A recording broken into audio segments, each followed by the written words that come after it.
एक बार एक आदमी महात्मा बुद्ध के पास पहुंचा। उसने पूछा, प्रभु मुझे यह जीवन क्यों मिला? इतनी बड़ी दुनिया में मेरी क्या कीमत है? बुद्ध उसकी बात सुनकर मुस्कुराए और उसे एक चमकीला पत्थर देते हुए बोले, जाओ पहले इस पत्थर का मूल्य पता करके आओ, पर ध्यान रहे इसे बेचना नहीं, सिर्फ मूल्य पता करना है। वह आदमी उस पत्थर को लेकर एक आम वाले के पास पहुंचा और उसे पत्थर दिखाते हुए बोला, इसकी कीमत क्या होगी?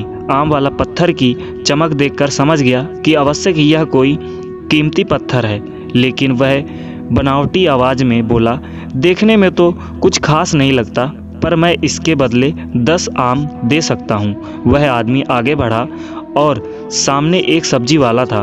उसने उससे पत्थर का दाम पूछा।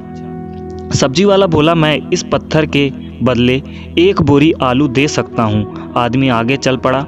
उसे लगा पत्थर कीमती है, किसी जौहरी से इसकी कीमत पता करनी चाहिए। वह एक जौहरी की दुकान पर पहुंचा और उसकी कीमत पूछी। जौहरी उसे देखते ही पहचान गया कि यह बेशकीमती रूबी पत्थर है, जो किस्मत वाले को ही मिलता है। वह बोला, पत्थर मुझे दे दो और मुझसे 10,000 रुपये ले लो। उस आदमी को अब तक पत्थर की कीमत का अंदाज़ा हो गया था। वह बुद्ध के पास लौटने के लिए मुड़ा। जौहरी उसे रोकते हुए बोला, अरे रुको तो भाई, मैं इसके 50,000 दे सकता हूँ। लेकिन वह आदमी फिर भी नहीं रुका। जौहरी किसी कीमत पर उस पत्थर को अपने हाथ से नहीं जाने देना चाहता था।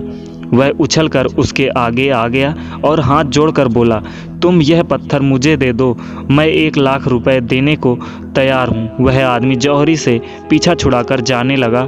जौहरी ने पीछे से आवाज़ लगाई, ये बेशकीमती पत्थर है, अनमोल है, तुम जितने पैसे कहोगे मैं दूंगा। यह सुनकर वह आदमी हैरान परेशान हो गया।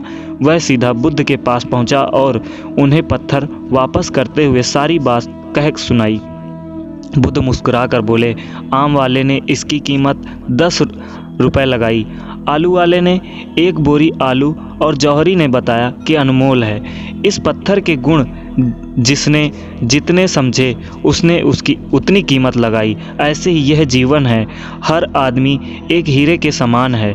दुनिया उसे जितना पहचान पाती है उसे उतनी ही महत्ता देती है, लेकिन आदमी और हीरे में एक फ़र्क यह है कि हीरे को कोई दूसरा तराशता है और आदमी को खुद अपने आप को तराशना पड़ता है। तुम भी अपने आप को तराश कर अपनी चमक बिखेरो, तुम्हें भी तुम्हारी कीमत बताने वाले मिल ही जाएंगे।